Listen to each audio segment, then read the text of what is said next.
والصلاة والسلام على سيد الأنبياء والمرسلين ورسوله النبي الكريم الأمين المكين الحنين الرؤوف الرحيم. أما بعد فأعوذ بالله من الشيطان الرجيم. بسم الله الرحمن الرحيم. وَقَضَى رَبُّكَ أَلَّا تَعْبُدُوا إِلَّا إِيَّاهُ وَبِالْوَالِدَيْنِ إِحْسَانًا. صدق اللہ العظیم. ان اللہ وملائکتہ یصلون علی النبی یا ایھا الذین آمنوا صلوا علیہ وسلموا تسلیما. اللهم صل على سيدنا ومولانا محمد وبارك وسلم وصلوا عليه. بآواز بلند نبی پاک صلی اللہ علیہ وآلہ وسلم پر درود و سلام پڑھیں، کیونکہ یہ جو ہمیں زبانیں ملی ہیں، یہ جو جانیں ملی ہیں، یہ جو زندگانی ملی ہے، وہ دراصل محبوب کبریا صلی اللہ علیہ وسلم کے صدقے ملی ہے. بلکہ اللہ تبارک و تعالی نے اس ساری کائنات کو محبوب کے صدقے بنایا ہے. اور یہ عمل وہ عمل ہے، وہ پیارا عمل ہے، وہ عظیم عمل ہے جس کا حکم کریم رب نے ہمیں عطا فرمایا ہے. وہ اللہ تبارک و تعالی نے اپنے فرشتوں کو بھی عطا فرمایا ہے. وہ اللہ تبارک و تعالی نے اپنے فرشتوں کو بھی عطا فرمایا ہے. تو لہذا جب بھی کوئی عالم دین اللہ اور اس کے رسول کا نام لینے والا ایک عام ادنا سا شخص، چاہے اس کے پاس قرآن کا علم نہیں، احادیث کا علم نہیں، دیگر علوم میں وہ مہارت نہیں رکھتا، لیکن وہ بات جو کر رہا ہے وہ رسول اللہ صلی اللہ علیہ وسلم کی کر رہا ہے. تو جبھی آقا کریم صلی اللہ علیہ وسلم کی ذات پر درود و سلام پڑھنے کا کہا جائے تو جہاں تک ممکن ہو سکے تو پھر بندہ خاموش نہ رہے، بلکہ خوش ہو کر اس لجپال نبی کی ذات پر درود و سلام پڑھے تو اللہ تبارک و تعالیٰ گناہ کو بھی معاف فرماتا ہے، اللہ رحم بھی فرماتا ہے، اللہ درجات بھی بلند فرماتا ہے اور نامہ اعمال میں نیکی بھی لکھ دیتا ہے. اب آئیے کیسے اللہ تبارک و تعالی نے زکوٰۃ کا حکم دیا، نماز کا حکم دیا، صدقات کا حکم دیا، خیرات کا حکم دیا. اللہ تبارک و تعالی نے حج کا مہینہ چل رہا ہے، حج کا حکم دیا. قربان جائے اس خدا کی محبت پر کہ جس خدا نے اپنے محبوب کی محبت کے لیے فرمایا کہ ان اللہ و ملائکتہ یصلون علی النبی، بے شک میں اللہ اور میرے معصوم فرشتے نبی پاک صلی اللہ علیہ وسلم پر درود بھیجتے ہیں. اور پھر آگے قربان جائے اللہ تبارک و تعالی نے کسی جگہ پر فرمایا یا ایھا الناس، کسی جگہ پر فرمایا یا ایھا الذین، اور کسی جگہ پر فرمایا اللہ تبارک و تعالی نے وقودہ الناس. لیکن محبوب کے لیے اللہ نے سارے لوگوں کو مدعو نہیں فرمایا، فرمایا یا ایھا الذین آمنوا، اے ایمان والو، صلو علیہ وسلموا تسلیما، تم بھی میرے محبوب کی ذات پر خوب خوب درود و سلام پڑھو.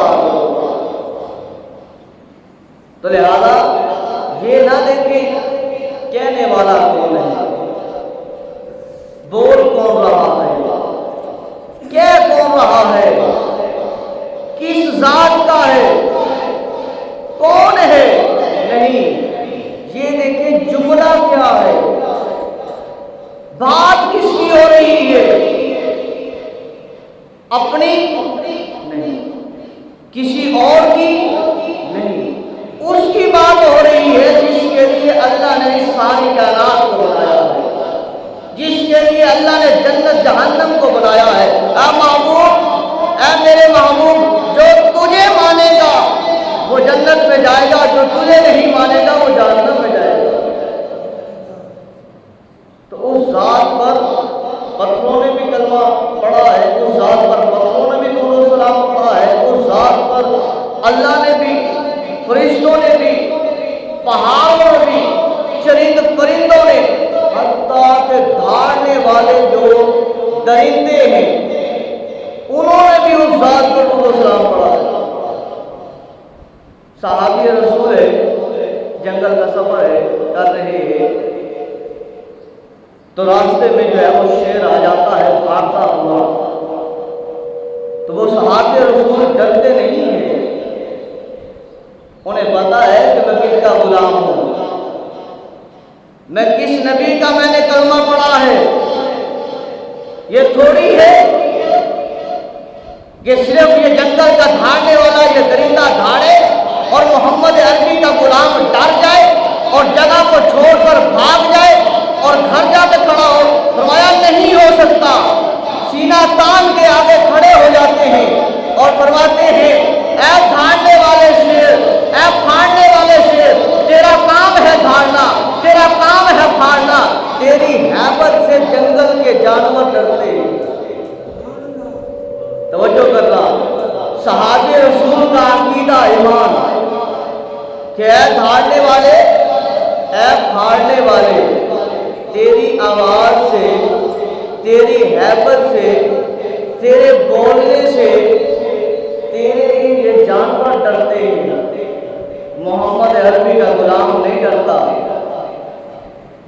اور تیرے بولنے سے یہ جنگل کے جانور تو ڈر جاتے ہیں کہ یہ ہمارا بادشاہ ہے، شیر بول رہا ہے، شیر داڑ رہا ہے، کہیں یہ ہمیں پھاڑ نہ دے، کہیں نقصان نہ پہنچا دے۔ تو پر جو محمد عربی کا غلام ہوتا ہے سینہ تان کے جاتا ہے، تیرے بولنے سے، تیرے دھاڑنے سے، تیرے پھاڑنے سے تو یہ جنگل کے جانور ڈر سکتے ہیں، وہ ڈر سکتا ہے جس نے غلامی کا پٹا کسی اور کا ڈالا ہو، اور جس نے غلامی کا پٹا محمد عربی کا ڈالا ہو۔ کائنات کا کوئی شخص، کوئی درندہ، کوئی پرندہ، کوئی بھاڑنے والا، کوئی دھاڑنے والا، کوئی چلانے والا ڈرا نہیں سکتا، بلکہ محمد عربی کا غلام مسکرا کر اس کے آگے کھڑا ہو جاتا۔ کہا شیر ٹھہر جا، تجھے پتا ہونا چاہیے کہ جو تیرے آگے بیٹھا ہے، تیرے آگے کھڑا ہے، سواری پر ہے یا اکیلا ہے، ہاتھ میں کمان نہیں ہے، تلوار نہیں ہے، تیر نہیں ہے، کوئی جو ہے وہ بھالا ہالا نہیں ہے، کوئی دھاری دار جو ہے وہ برچی نہیں ہے، تیرا مقابلہ کرنے والا نہیں ہے، بلکہ سن لے کہ میں وارثوں والا ہوں، بے وارثہ نہیں ہوں۔ اور تیرے بولنے سے، تیرے دھاڑنے سے میں ڈر جاؤں گا؟ اے جنگل کا تو بادشاہ ہے اپنی جگہ پر، تیرا ڈر، تیرا خوف، تیری ہیبت ہوگی اپنے گھر تک، اپنے اس جنگل کے ایریے تک۔ تیرے دھاڑنے اور پھاڑنے سے محمد عربی کا غلام نہیں ڈرتا۔ سن لے، میں اس نبی کا غلام ہوں جس کی غلامی فرشتے بھی کرتے ہیں، میں اس نبی کا غلام ہوں جو اللہ سے کلام کرتا ہے، میں اس نبی کا غلام ہوں جو اللہ سے کتاب لے کر آتا ہے، پھر بھی اپنی قوم سے کہتا ہے اے میری قوم، اے میری قوم، کاش اس محمد عربی کی غلامی مجھے نصیب ہو جائے۔ وہ نبی جو کوہ طور پر جا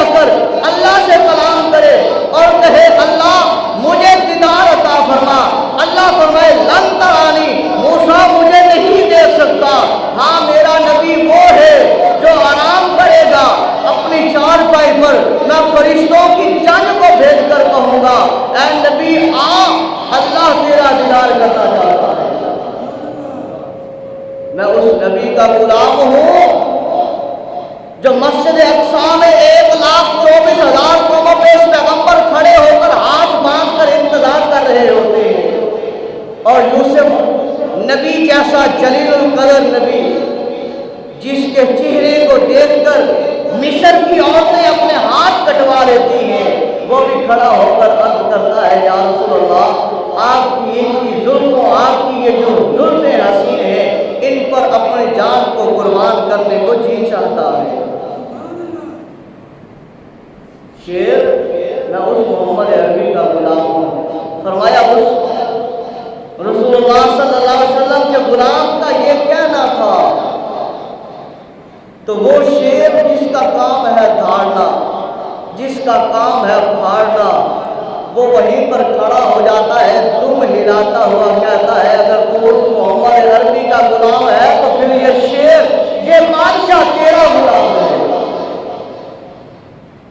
تو پتہ یہ چلتا ہے کہ جو رسول اللہ صلی اللہ علیہ وسلم کے غلام کا خیال کرتا ہے، اس کا ادب احترام کرتا ہے، ایسے میں وہ اگر شیر ہو تو اس کا نام بھی یاد رکھا جاتا ہے، اگر وہ پھاڑنے والا بے نسلہ بھیڑیا ہو اسے بھی یاد رکھا جاتا ہے۔ بابا سی وقات پتہ یہ چلتا ہے رسول اللہ صلی اللہ علیہ وسلم کا نام سن کر وہ دھاڑنے والا شیر بھی غلام بن جاتا ہے، رسول اللہ کا نام سن کر وہ پھاڑنے والا وہ بھیڑیا وہ بھی غلام بن جاتا ہے۔ اور پتہ یہ چلتا ہے کہ جو غلام رسول اللہ صلی اللہ علیہ وسلم کی ذات پر درود و سلام پڑھتا ہے تو اس غلامی کو اللہ تبارک و تعالیٰ اپنی بارگاہ میں شرف قبولیت ایسی عطا فرماتا ہے کہ وہ اللہ تبارک و تعالیٰ کے ہاں بھی مقبول ہو جاتا ہے اور بندوں میں بھی مقبول نظر ہو جاتا ہے۔ تو ایک مرتبہ مل کر پڑھ لیجیے الصلاۃ والسلام علیک یا رسول اللہ۔ کوئی زبان نہ بھولے، کوئی بھی، میں نے پہلے عرض کیا کہ یہ نہ دیکھیں یہ کیا کہہ رہا ہے، بلکہ یہ دیکھیں یہ کس کے لیے کہہ رہا ہے، یہ کہہ رہا ہے نہیں، اس کا حکم اللہ نے قرآن میں دیا ہے، یہ دیکھیں۔ اور فرمایا جاتا ہے کہ درود پڑھنے سے ثواب ملتا ہے، درود پڑھنے سے ثواب ملتا ہے اور سلام پڑھنے سے مدینہ سے جواب ملتا ہے۔ اور یہ ہمارا عقیدہ ہے، ہم یہاں پر بیٹھ کر اگر درود و سلام پڑھیں گے اللہ تو دیکھ ہی دیکھ رہا ہے، اللہ کا محبوب محمد عربی بھی ہمیں دیکھ رہا ہے کہ یہ بندہ محبت میں میری ذات پر درود و سلام پڑھ رہا ہے یا بغض میں پڑھ رہا ہے۔ تو محبت میں پڑھ لیجیے الصلاۃ والسلام علیک یا رسول اللہ، الصلاۃ والسلام علیک یا حبیب اللہ، الصلاۃ والسلام علیک یا نبی اللہ وعلی آلک واصحابک یا سیدی یا نور اللہ۔ اللہ تبارک و تعالی اس مرحومہ کی بخشش فرمائے جس مرحومہ کے احسان ثواب کے لیے ہم بیٹھے ہیں۔ یقین جانیں ان کے بیٹے وہ اگر زندہ تھی تو بھی خدمت گزار تھے، اگر آج وہ اس دنیا فانی سے پردہ کر گئی ہے تو بھی اس کے احسان ثواب کے لیے اکٹھے ہوئے ہیں۔ اللہ تبارک و تعالیٰ ان کا اکٹھے ہونا، ہمارا بیٹھنا اپنی بارگاہ میں قبول بھی فرمائے اور مرحومہ کی بخشش بھی فرمائے، اور اللہ تبارک و تعالیٰ ہمیں بھی راہ راست پر چلنے کی توفیق عطا فرمائے۔ حقیقت جانیے خوش نصیب وہ ہے جس نے اپنی زندگی میں اپنے والدین کی خدمت کر لی، اپنے والدین کی خدمت کر لی ہے۔ اب قرآن پڑھنا، میں اپنی مثال ہوں، میں حافظ قرآن، علم دین حاصل کیا ہے، اسناد الحمدللہ موجود ہے، شکر الحمدللہ اللہ تعالیٰ نے اس لائق رکھا کہ اپنے محبوب کی مسند پر اللہ تبارک و تعالیٰ نے عزت عطا فرمائی ہے۔ تو یاد رکھ لیجیے، اگر میں بھی اپنے والدین کی خدمت نہیں کرتا، والدین کی بات کو نہیں مانتا، ان کی بات کو سنتا نہیں ہوں، ان کا ادب احترام نہیں کرتا، تو یاد رکھ لیجیے باپ عالم ہو، چاہے وہ متقی ہو، چاہے وہ پرہیزگار ہو، راتوں کو اٹھ اٹھ کر قیام کرنے والا ہو، صدقہ و خیرات کرنے والا ہو، تو یاد رکھ لیجیے وہ صدقہ و خیرات، وہ عبادات اس کے منہ پر مار دی جاتی ہے کہ اے بندے تجھے پتہ نہیں ہے، میں نے قرآن میں حکم دیا ہے وَقَضَىٰ رَبُّكَ أَلَّا تَعْبُدُوا إِلَّا إِيَّاهُ وَبِالْوَالِدَيْنِ إِحْسَانًا، کہ میری عبادت کرنی ہے، میری عبادت کے بعد جو تم نے کام کرنا ہے والدین کا ادب و احترام کرنا، والدین کی خدمت کرنی ہے۔ اور جس بندے نے اپنے والدین کی خدمت نہیں کی، اگر آج بھی اس کے والدین حیات ہے مجھ سے بیٹھ، اگر اس نے والدین کے ساتھ صلہ رحمی نہیں، ان کی خدمت نہیں کی، نہیں کرتا، تو یاد رکھ لے وہ اگر غلاف کعبہ کو بھی تھام کر اپنے گناہوں کی بخشش مانگ لے، اپنی زندگی کا سکون مانگ لے، تو میرا ایمان، میرا دل کہتا ہے کہ اسے نہیں ملے گا، کیونکہ صحابی رسول ہو، حضور کی کچہری میں بیٹھنے والا ہو، حضور کے قدموں میں اپنے سر کو رکھنے والا ہو، نیاز جلیل کو حضور کے قدمین جہاں لگتے ہیں وہاں پر رگڑنے والا ہو، اگر وہ ماں کا بے ادب ہے تو وقت آخر کلمہ نہیں زبان پر جاری ہو رہا، اس کے لیے امام الانبیاء فرماتے ہیں میرے صحابہ لکڑیاں اکٹھی کرو، اسے جلایا جائے گا۔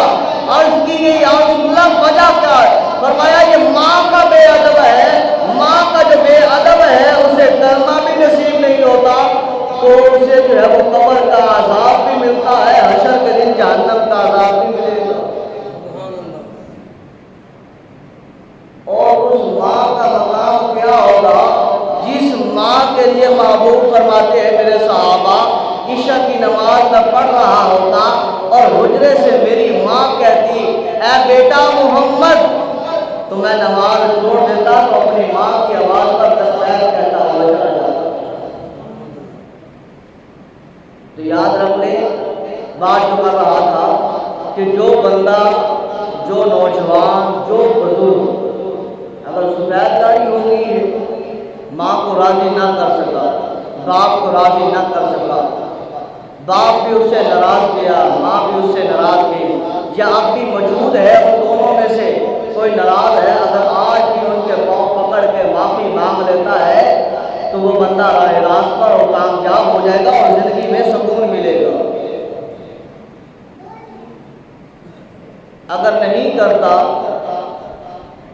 ماں کا ادب نہیں کرتا، ماں کو راضی نہیں کرتا، تو یاد رکھ لے دنیا کی زندگی بھی اس کے لیے عذاب ہوگی اور قبر کی زندگی بھی عذاب ہوگی اور حشر کے دن بھی عذاب میں مبتلا ہوگا۔ یقین جانے اگر ہم ادھر اپنی نظروں سے دیکھیں ان لوگوں کو جن کے اوپر عروج تھا، مال بھی تھا، دولت بھی ہے اور اولاد بھی تھی، گھنے بیٹے، جن بیٹوں اور بیٹیوں کے لیے بندہ ترستا ہے، علاج پہ علاج کرواتا ہے کہ اولاد ہو جائے، اور پھر جب بیٹا بیٹی ہوتی ہے تو سینہ تان کے کہتا ہے میرے اتنے بیٹے ہیں۔ اگر اس نے باپ کو، ماں کو ناراض کیا ہے، یقین جانے اپنی آنکھوں سے دیکھیں کہ وہ لوگ مال بھی، دولت بھی، اولاد بھی ہونے کے باوجود گلیوں میں دھکے کھاتے نظر آ رہے ہیں، دھکے کھاتے نظر آ رہے ہیں۔ 7 8 بیٹے، 10 11 بیٹے، 4 3 جڑے جوان جو ہے وہ اپنے ایک باپ کو سنبھال نہیں سکتے، اس کا خرچہ نہیں اٹھا پاتے۔ وجہ کیا ہے؟ اور ایک جو ہے وہ گھر ایسا ہے، باپ بوڑھا ہے، بیمار ہوا، وہ بندہ اپنا جو ہے وہ گھر بیچ کے اپنے باپ پر لگا رہا ہے، وہ لڑکا اپنے جو ہے ضروریات زندگی کی چیزیں موٹر سائیکل موبائل تک بیچ کر اپنے باپ پر لگا رہا ہے.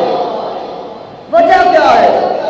یہ غریب اپنا گھر بیچ کے باپ پر لگا رہا ہے. یہ امیر جس کی زمینیں بھی ہیں، جس کی دولت بھی ہے، جس کا ایک بیٹا نہیں 7 8 10 بیٹے ہیں، پر وہ ایک ہزار ملا کر 100 روپے ملا کر اپنے بیٹے کا علاج نہیں کر، اپنے باپ کا علاج نہیں کروا سکتے. دھکے کھاتا پھرتا ہے، ہاتھ پھیلاتا پھرتا ہے. وجہ کیا ہے؟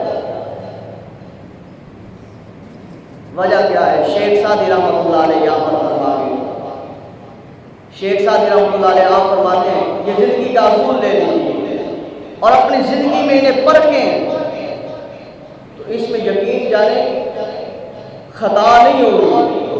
جو آپ فرما کے سچ فرما گئے. شیخ سعدی فرماتے ہیں کہ لوگوں 3 لوگوں کو میں ڈھونڈ رہا تھا. پوچھا بابا جی وہ کون سے 3 لوگ آپ ڈھونڈ رہے ہیں؟ ڈھونڈنے سے بھی نہیں ملے.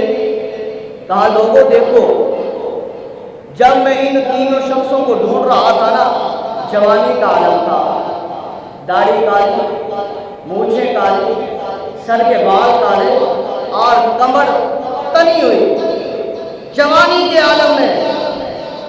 پر مجھے وہ 3 شخص 3 لوگ نہیں ملے.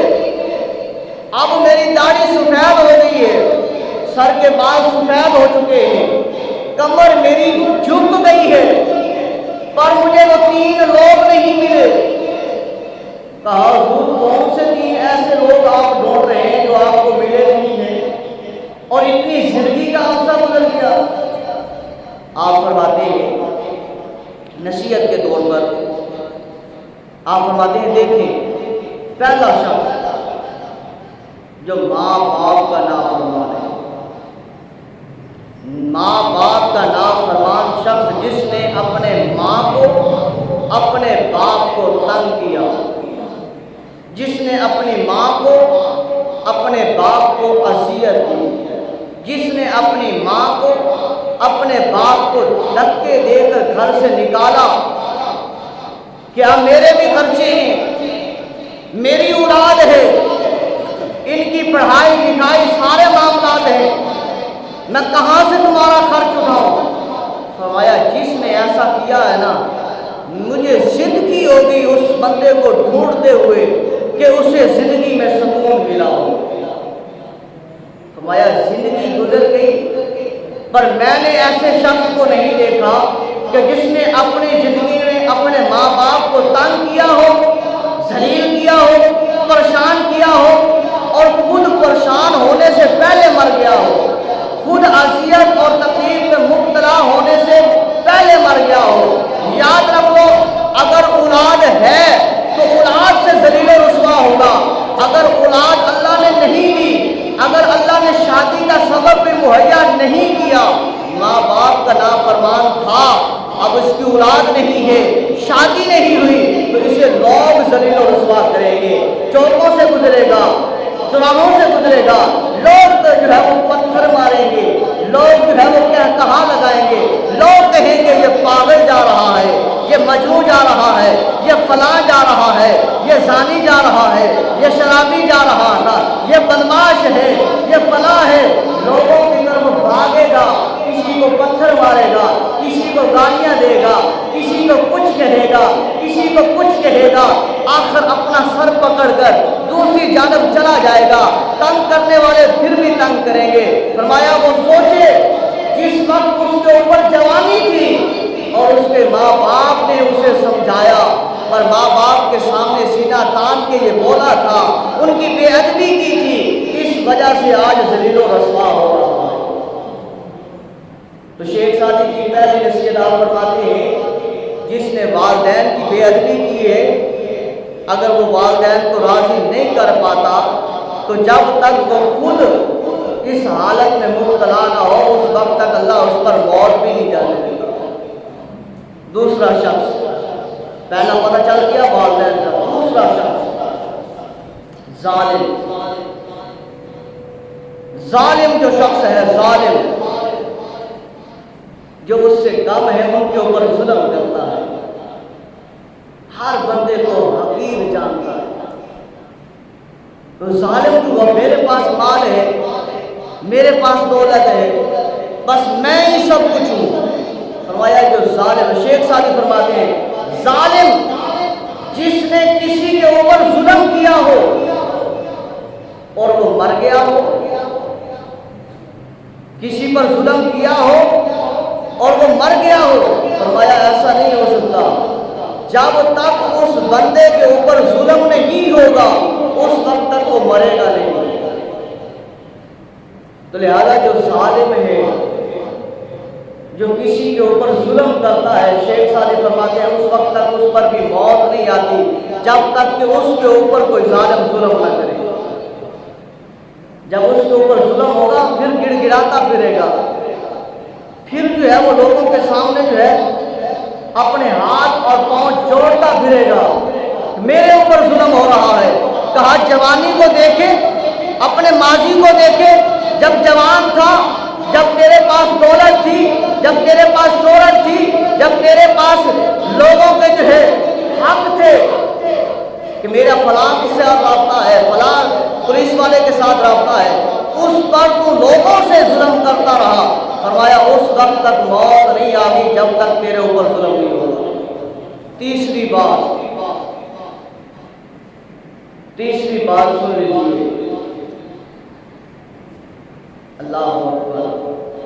تیسری بات وہ یہ ہے، شیخ سعدی فرماتے ہیں جس نے کسی ماں بہن بیٹی پر، کسی کی ماں بہن بیٹی پر بری نظر ڈالی، بری نگاہ ڈالی، کسی کی ماں بیٹی کی عزت کو روندا اس نے کسی طریقے کے ساتھ. شیخ سعدی فرماتے ہیں لوگوں جوانی سے بوڑھا ہو گیا، کالے سے سفید آ گئے، کمر تنی ہوئی سے جھک گئی، پر مجھے وہ شخص سرخرو نظر نہیں آیا کہ اس نے کسی کی بیٹی پر تو بات کی ہو، کسی کی بہن پر تو بات کی ہو، کسی کی بیوی پر تو بات کی ہو، کسی کی بہن بیٹی کے ساتھ زیادتی کی ہو، زنا کیا ہو، اور خود جو ہے اپنے خون سے زنا ہوتے ہوئے نہ دیکھا ہو اور پہلے مر گیا ہو. فرمایا یہ بھی نہیں ہو سکتا. اگر کسی نے کسی کے ساتھ زناکاری کی، بد نظری کی، یہ زبان سے، یہ جو چپ کی زبان ہے، رسول اللہ صلی اللہ علیہ وسلم فرماتے ہیں لوگوں اس زبان کو قابو میں رکھو. جس نے اس زبان کو قابو میں رکھ لیا اس نے گویا آدھا ایمان جو ہے وہ محفوظ کر لیا. اور ایک حدیث میں آتا ہے کہ اس زبان کے سامنے صبح صبح سارے جسم کے اعضاء ہاتھ جوڑتے ہیں کہ تم ٹھیک رہنا. اس زبان کے ساتھ جب ہم کسی کی ماں بہن بیٹی کے خلاف باتیں کرتے ہیں نا، زہر اگلتے ہیں، تو یاد رکھ لیجیے آج نہیں تو کل سننے کو ملے گا کہ ہماری بہن بیٹی کے بارے میں بھی چوکوں میں باتیں ہو رہی ہیں، فلاں ایسے ہے، فلاں ایسے ہے. اللہ تبارک و تعالیٰ کی پاک بارگاہ میں دعا کرتے ہیں کریم اللہ سبھی کی ماؤں کی، بہنوں کی، عزتوں کی حفاظتیں فرمائے، اور اللہ تبارک و تعالیٰ مرحومہ کی کامل بخشش فرمائے اور ہم سب کو صراط مستقیم پر چلنے والا بنائے.